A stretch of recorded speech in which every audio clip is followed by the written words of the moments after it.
Welcome to the Microsoft 365 Developer Podcast with your host, Jeremy Thake. Each week, you'll catch us speaking to expert developers about new tech, lessons learned, and opinions in this space. All right, so we're here at Ignite this week, and it's good to see you in person, mate. I know, like, Montreal to Seattle on Teams is never quite the same as catching up and having a drink and talking to customers and presenting tomorrow. Yeah. So for those that maybe haven't or don't remember you from being on the show before, who is Sebastien Levert and what do you do at Microsoft? So my name is Seb. I am a PM working on agent developer experience for Microsoft 365 Copilot, focusing on all the pro dev tooling. So really there where all the tooling we're building for pro devs to achieve great agents in M365 Copilot. I've been a PM Microsoft for the last 4 years now, but we've known each other for I don't know how many years now. Long time. It's been the conference is always a reminder that everyone ages. That's you bump into people that are in labs and you're like, Jeremy, how are you doing? And you're like, well, I haven't seen you in 10 years. And oh my gosh, like, yes, so I was a lot younger last time you saw me. And yes, I definitely have aged since. But it's been a fun conference. I think the reason we wanted to do this episode, and we'd prepped a bit before we came to this event to do this, was obviously during the keynotes that we've seen at Build and Ignite for the last, I guess, nearly 2 years on Copilot and BizChat, there is a long push around Copilot Studio. And obviously Copilot Studio was announced in November of last year, where the keynote stage was really directed at, if you want to build at the time Copilots, use Copilot Studio. And obviously since September 16th, that we are now calling them agents. And we talked a little bit about this with Andrew in a few episodes before. But again, at this conference, Copilot Studio is that kind of the head leader of how you should build an agent as a maker, and agent builder is if you're an information worker building them directly in that BizChat experience. But for the longest time now, we've had the ability to build these agents in Teams Toolkit using Visual Studio Code as the IDE. And it's happened a lot this week already. Is, you know, why are we not talking about this? Well, we are. There's a session. But at the tier 1 news level, it's very much focused on the broadest reach of makers and information workers. But how are you framing it genuinely when people ask? Like, because obviously you're known, there's MVPs that come to you, there's customers that come to you that are like, hey, we want to use pro developer tools, we don't want to be in the browser. What are the pros and cons of that? Like, how do you start that conversation? I think when you're a dev, you're familiarized with your own environment, right? You've been playing with your IDE for a long time. That's where you're productive. That's where you feel at home. And we love to think that information workers are feeling at home inside M365 Copilot, inside BizChat.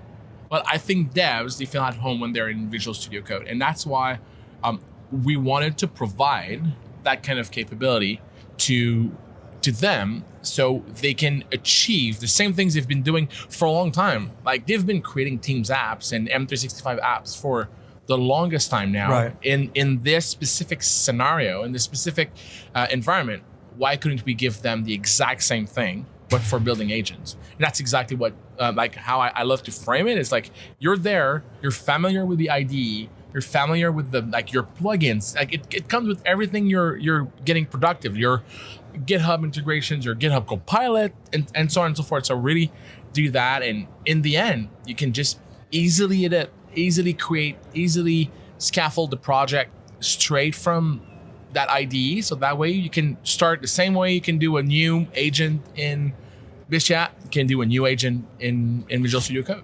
Yeah, and I think one of the questions we've had this week in people seeing Agent Builder for the first time in September and seeing it again here at Ignite, it was demoed in the keynote and everyone was trying it. We saw the telemetry. And one of the questions is, well, if I build it in Teams Toolkit, rather than using Agent Builder, you know, what's missing? What can I not do in one over the other? And how do you kind of explain that to customers? So I would say from a concept perspective, there's nothing missing when we compare both approaches. It's just the way that you're going to achieve the same thing will be a little bit different. When we think about the capabilities or the kind of the skeleton or the DNA of an agent, you think about there are instructions, same thing in either Visual Studio Code or in Agent Builder or in Copilot Studio. you're going to have capabilities. So looping in SharePoint content, looping in graph connectors, and all the rest of the capabilities that we're announcing this week. Then afterwards are actions. These actions are ways to get real-time access to data. And this is where there's a little bit of a difference between how you build in low code and when you build in pro code. And that is, and it makes sense. When you're in Agent Builder or in Copilot Studio, you want to reuse what's already available to you. Meaning, why couldn't I use the Power Platform connectors that are already there? So there are literally access to external APIs. That's exactly what these actions or these connectors provide through the actions inside an agent. For pro code people, well, what is an action? Well, it's calling an API.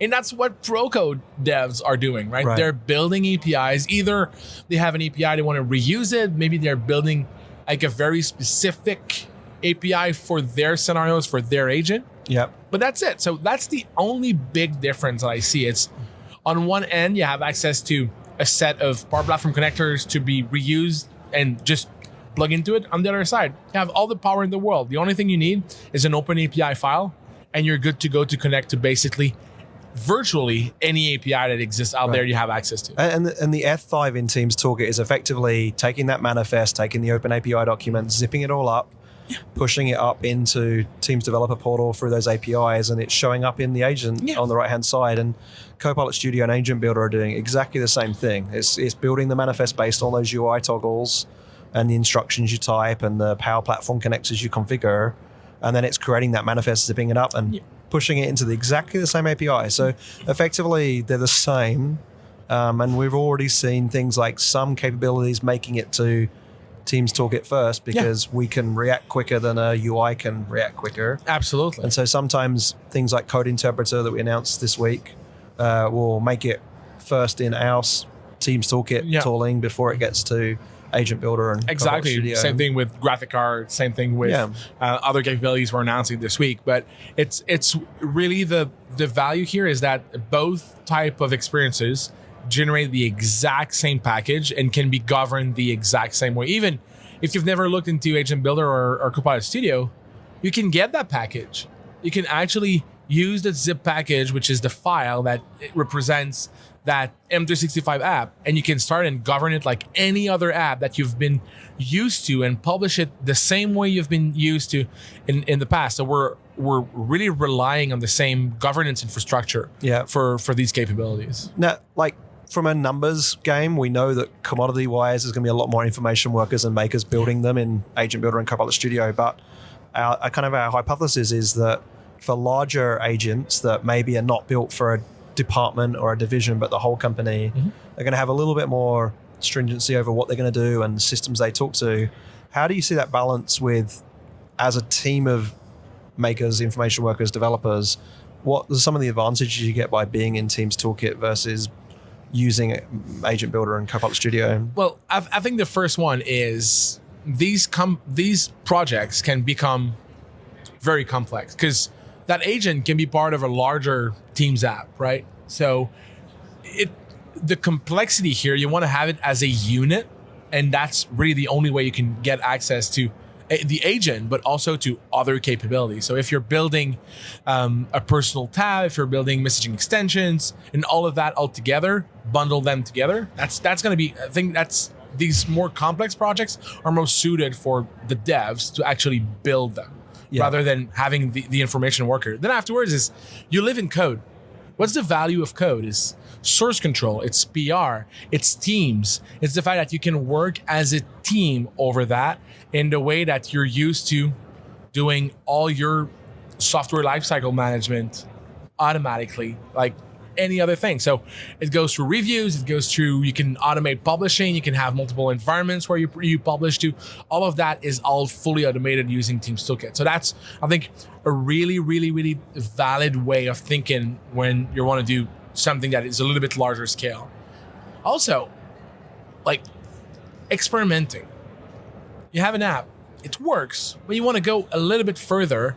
Why wouldn't you just fork a project, do some testing, bring a PR back to the project? Because iterated on top of that. Today, Copilot Studio doesn't really give you that ability to experiment without really seeing that live. Yeah. So that's one thing that I really appreciate about like being in the pro code world is like you can benefit from these forks, from these. I'm going to go and experiment and say, okay, no, I'm just going to cancel all of that. It was not worth it. Or, oh my God, I have better results, or I'm bringing new APIs. Well, especially if you're kind of iterating on instructions, it's really quick just to change the JSON file, provision it. And then if you're committing each stage, you've got the ability to kind of roll back very quickly and see what you changed in the instructions or the tweaks you've made to other capabilities in that manifest file. So I think just the inner loop inside of Visual Studio is going to be a little bit quicker than sometimes in what they can do in, like, Agent Builder doesn't have a concept of versioning right now or rollback. Whereas if you just start building these things in Visual Studio, you're going to have that by default. Exactly. And I'm kind of laughing in terms of like CI and CD, and like Seb's built this demo for tomorrow's session.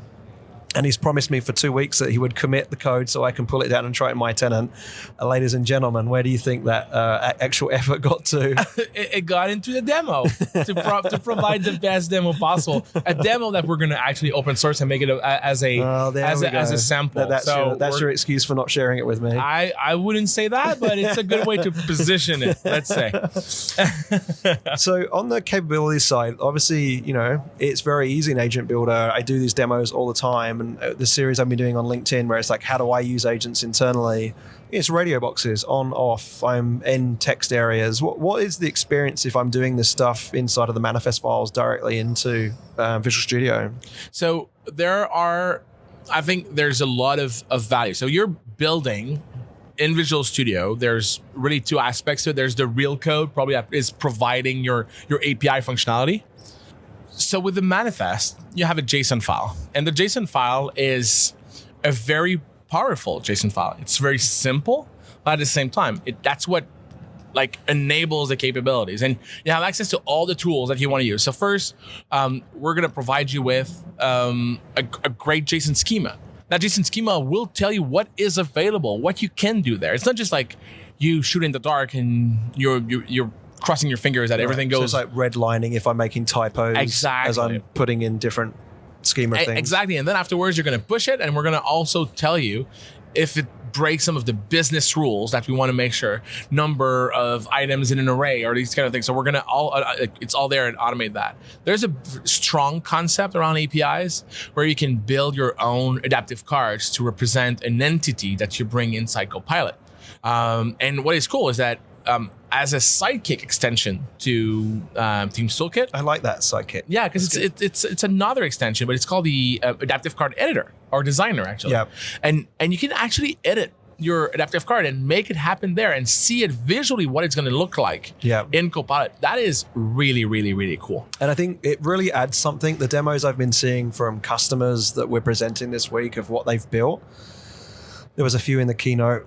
There's been a bunch in sessions that Rob Howard did yesterday where they showed the results and they were kind of adapted cards of the information. I'm going to pronounce it wrong, the DAO demo. Yeah, DAO, yeah. And actually Richard de Rizariga, who's the original co-host on this podcast, he's been heavily involved in that customer engagement. And they used adaptive cards heavily, and it makes a really big impact in BizChat when you see those things rendered with cards and the ability to have buttons that take you off and do actions on that information. And that's the beauty, right? It's like it becomes a little app inside Copilot in some ways. Yeah. So there's really interactivity there, and we're really looking into like adding more to this. But the fact that you can do that straight into this, it's really cool because now you have full control over the rendering of these entities inside Copilot, which is harder with just instructions. Yeah, and that's the thing with Copilot Studio and Agent Builder, there is currently no adaptive card support. So it's basically whatever the results come back from your Power Platform connectors and so forth, it's going to render it just as text, like a normal generative AI answer. And so with adaptive cards in Teams Toolkit, you have that ability to have that kind of much more polished Exactly. How you want to render the code. Absolutely. And if you're coming from the world of bots in Teams Toolkit and in the overall bot framework ecosystem, you're used to these things. Yeah. You're used to use adaptive cards. So it's just a continuation of that customization option. And I guess following the theme of sidekicks, we've had Kyoto for a bit. And this can be used for this too, right? Absolutely. So like we know that the key to great agents is to be able to perform actions, not just retrieve stuff, but also act upon some of that. And Kyoto has been instrumental here to manage complex and large open API files. Yeah. Like the demo I'm going to do tomorrow is a GitHub demo. The GitHub Open API is humongous, not as big as what Microsoft Graph is. All right, it's nice to brag. Exactly, but it's definitely a big API. And I go in there and I select the endpoints that I care about. I generate automatically my plugin, so I don't have to do any of that. So we're abstracting a lot of the complexity, but we're also adding tooling to really make your life easier as a dev. So you say, I want these 4 endpoints. These are the 4 scenarios that I care about in my app, and boom, I just do it. So I don't need to even think about how to build that Open API whatsoever. I take it, I get the GitHub Open API spec, and I use it. And I think the big thing for people to realize, and the conversations I've had at the booth today is, look, if there is already a Power Platform connector for the service you need to connect to, then absolutely go build an agent and use a Power Platform connector there. But in some cases, when you go into the GitHub repo for the Power Platform connector and look at what actions are available, not all of the actions for that SaaS service are available. And so at that point, you really have to go to another option. And something that they're working on is the ability to drag and drop an Open API file in and have a REST action. Yep. But you're really just dragging and dropping the file in. If you want the full control and the trimming that you're doing and picking and choosing what functions you want, being in Teams Toolkit with Kyoto is going to just give that extra level of flexibility. And it means that if you wanted to tailor it not to all of the actions in the Power Platform connector, or you wanted to add new APIs that aren't in the Power Platform connector, you can do that in Teams Toolkit and just pick and choose from that Kyoto scenario. Absolutely. And now, we're hearing a lot about, but we've been building APIs in our organization for a long time. Yeah. But we don't necessarily document them with Open API, right? And it makes Daryl sad as Daryl Miller is our architect who is on the Open API fancy governance board or whatever the hell the job title is for that one outside of his normal day job. It does make him sad that not everyone has Open API documents to describe their APIs, but we are finding sad. It's a reality. It is definitely a reality that we're seeing that people don't have them. Yep. They might have a Word document somewhere. It might not be completely up to date or it can be just a great website with docs. Right. So the one thing that we're thinking about, and we're really looking to that solution to enable these partners and customers, is what if we were using a design language that allows you to represent what an Open API is or what your API is, right? And we're going to do it for you. We're going to generate the Open API for you. We're going to generate your plugins for you. We're going to integrate that straight into your agent and make it happen just in a very simple way, with a developer language, right? Yeah. Not as an Open API file. The Open API file is really hard to author. It's very error prone. Now you're making really Daryl upset. Yeah, well, yeah. He's not here. It's my job. He'll never listen to this podcast. We're fine.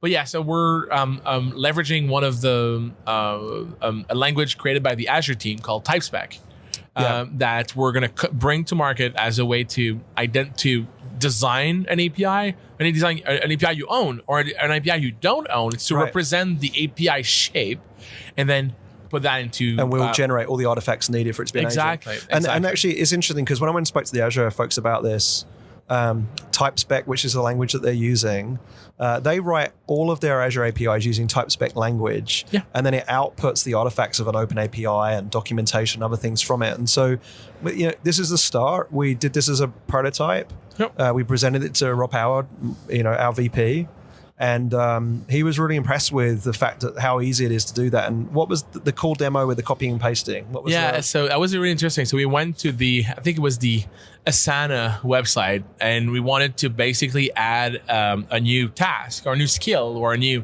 endpoint to our plugin, where it's I want to assign a task. I want to create a task and assign it to myself.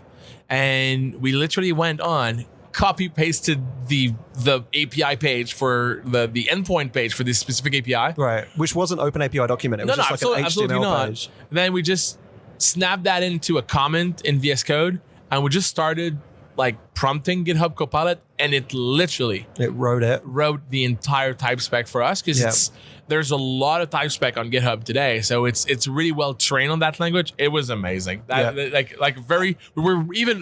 surprised by the results we're getting. Yeah, and so I guess for people listening, the big thing for our group is we are really taking in all the feedback you've been giving in the preview period since we announced plugins back in May of last year. Yep. And this is just one of the first things we've acknowledged, is that we were very open API first in how we were taking what plugins should be. And we've realized that that's not always the case. And so TypeSpec is the first bit of tooling that you'll see from us coming soon that really kind of allows you to not have to worry about that. And some of this GitHub Copilot stuff, if you don't have it, you can author it directly. Yeah, absolutely. We'll just make it, a lot more streamlined. I think the other thing to bear in mind, it might be not as relevant for an enterprise line of business developer, but there are people out there that have built Teams apps that are in their corporate store. Yes. But what's the scenario for people that have maybe already used Teams Toolkit and the benefits they get here of like building it here rather than inside of Agent Builder or Copilot Studio? To be part of the overall package, right? When you make available an app in your tenant catalog, and it's more of a self-serve experience where people go and get the app in the store for themselves because they want to, they want to have the HR app. And now the fact that you can bundle in that app that has a bunch of capabilities. Maybe there's a SharePoint framework set of web parts. There's our Office add-ins in there. There are Teams constructs, a personal tab, a channel tab.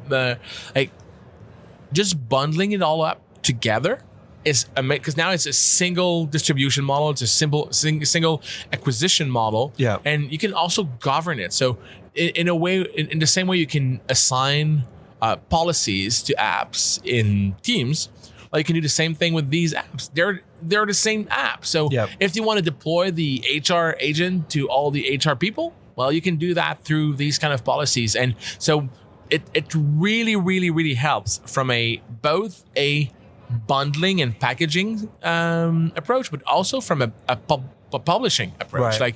So software vendors can take advantage of this too. Absolutely, right? Absolutely. They can add their agent to any of their apps, and now it's going to be available as part of the agent section in their store. And to be clear, if you've built an agent inside of Copilot Studio, you can export that declarative agent as a zip, and you can also submit that to the partner center too. Yes.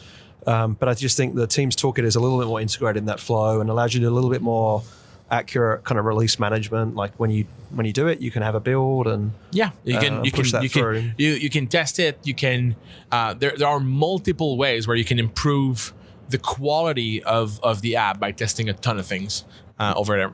Now, in terms of we talked a little bit about source control and GitHub, and obviously whatever you're using, which hopefully we're using GitHub. But we've had a big community in M365 for a long time. Yep.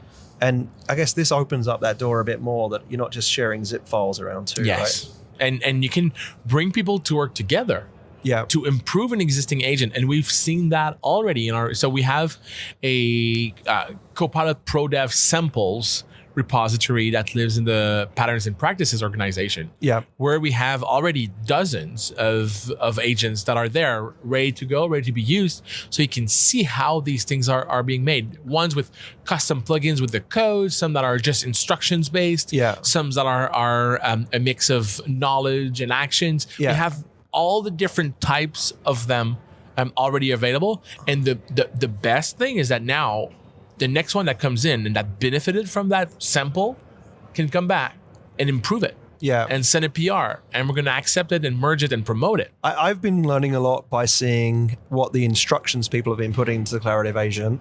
There's a lot of people that come from earlier than we had BizChat in play and using OpenAI and other competing platforms, and seeing the way they authored the instructions and seeing them share those obviously the zip files, you could pull them all down and break them open and have a look at the manifest file to see the instructions. But the fact that you're just kind of committing those files individually and can do a GitHub search in that repo and say all those manifest files and look at the instructions, it's a really good way of learning, like, oh, I can use that term or that sentence in my own agent, because that is really helpful on how it's responding to things and so forth.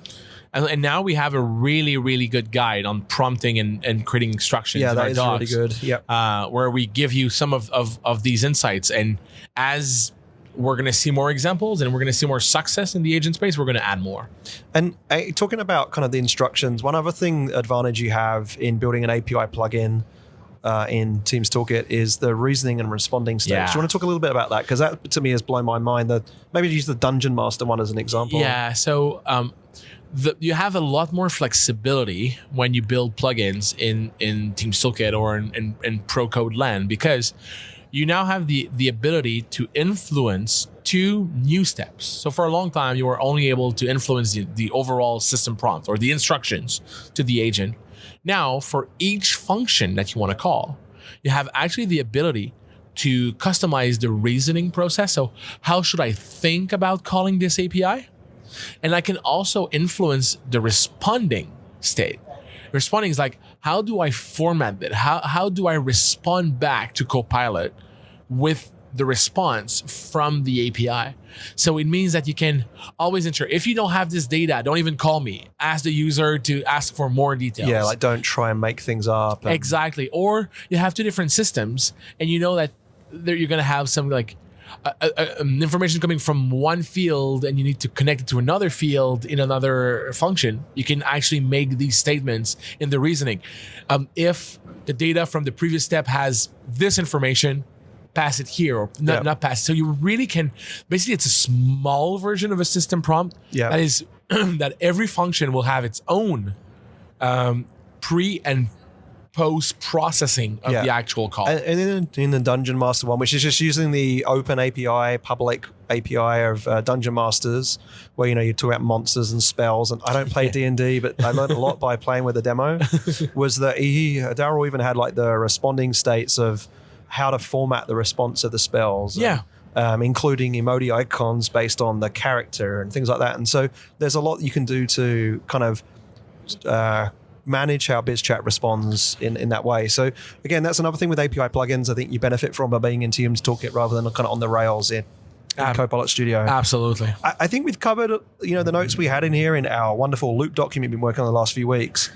But I didn't want to just make this all about Teams Toolkit and why you should use it. And so we kind of sat down and worked through, what are some of the reasons where Agent Builder or Copilot Studio might be strong. And obviously, the fact that Power Platform connects is there. We've talked about that a few times.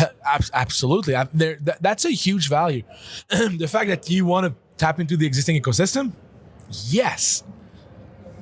Just do it in Agent Builder. That absolutely makes sense. Also, we will never ask an information worker probably to open up TTK or Teams Toolkit to start doing it. I think it empowers also information workers to build these things and learn from the usage of these things to potentially then afterwards industrialize it or make it more like manageable for a dev team. But like literally the innovation will happen both from a pro dev, but also from the information workers that are the expert in the domain, right? Yeah, and I think one of the things we discussed was like, if I'm building this thing in Teams Toolkit, if I'm building an API plugin, there is no like a crossover story, for lack of a better word, where I build a plugin and then it's available to be composable by a maker or an information worker in Agent Builder or Copilot Studio.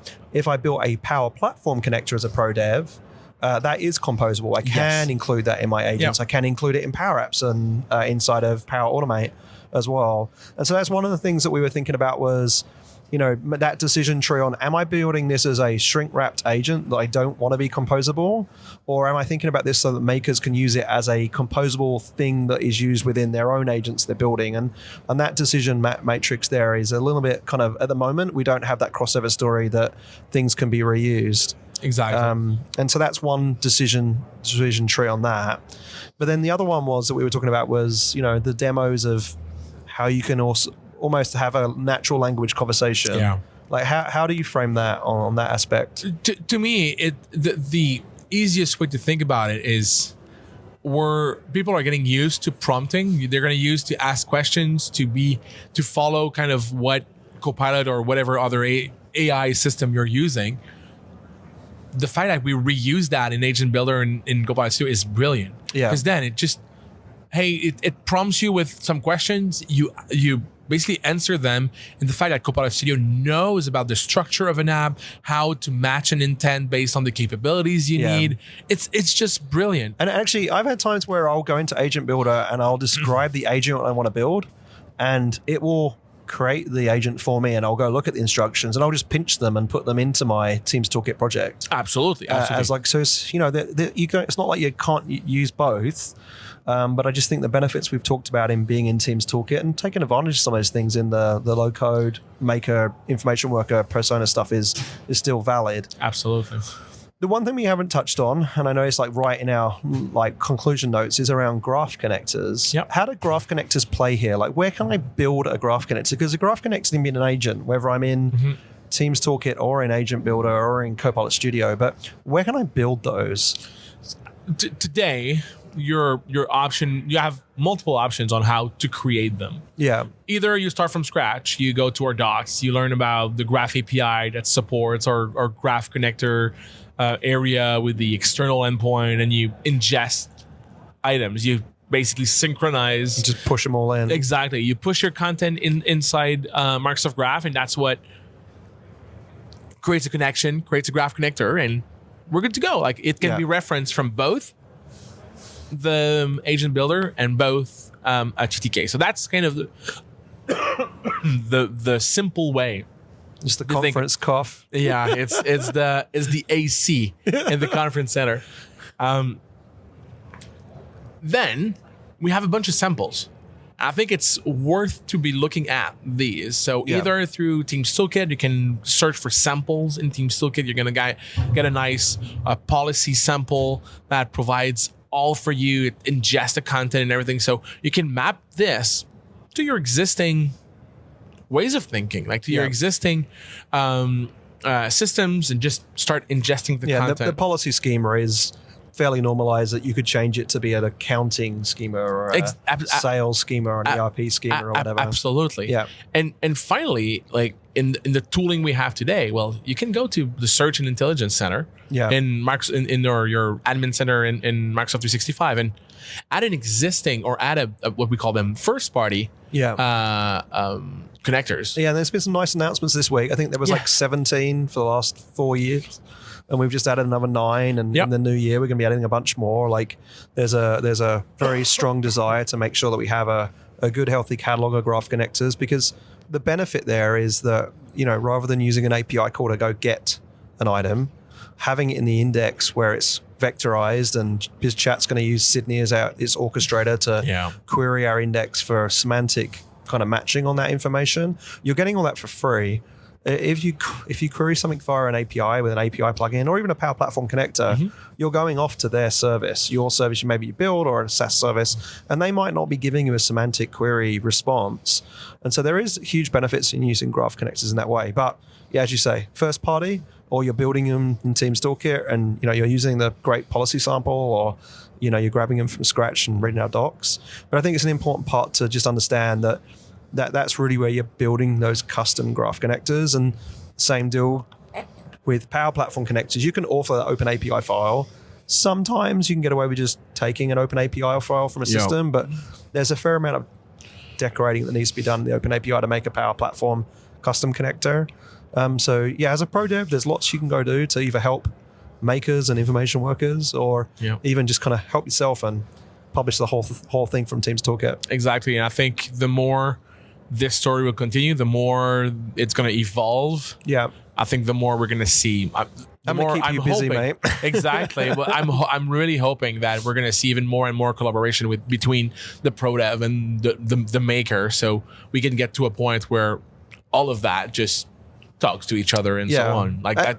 And the nice thing has been with this week, people have been coming up, and thank you for those that have come up and said, we listened to the podcast. I'm glad it's back, and why are you not doing them weekly? I'm like, yeah, thanks. But here's another one.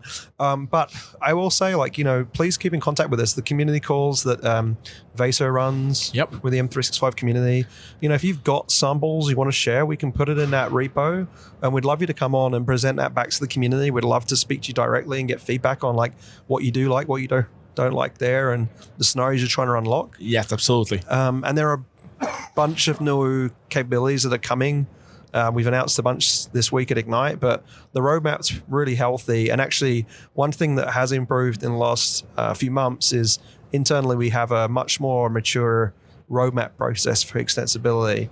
And so you can go see what we're looking at doing capability-wise. And so the code interpreter stuff that we announced this week was on the roadmap, and the graphic art stuff was. And if you go dig around, you'll be able to find some other things on there, like the fact that you'll be able to have Teams chats and mail and calendar as capabilities that can be included as essentially grounding for those agents that you're building. So please keep plugged in on those things, keep plugged in the community, keep an eye on our blog, and obviously we'll do our best to get these podcasts out to talk about all this stuff as well. But thank you for joining the show, mate. I know it's been a while. It's good to do one in person for a change. Yes. And if you haven't checked it out, make sure you go watch the session at Ignite, BRK 167 from Ignite. I think Seb's name and Matt Barber's name's on there from the conversations we're having around both declarative and custom engine. Yep. And then please give us your feedback. Have discussions with us on LinkedIn. That seems to be the social networking place of choice that everyone's favoring right now over other things. Other places seem very deserted, even for an Ignite event. So please come to LinkedIn and chime in on the posts, and we can have continue the discussion there. Absolutely. Thanks, Jeremy, for having me. Cheers, buddy. Cheers. Thanks for listening to the Microsoft 365 Dev Podcast.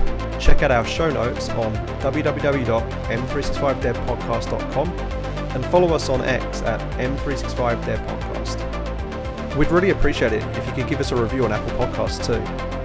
That's all, folks.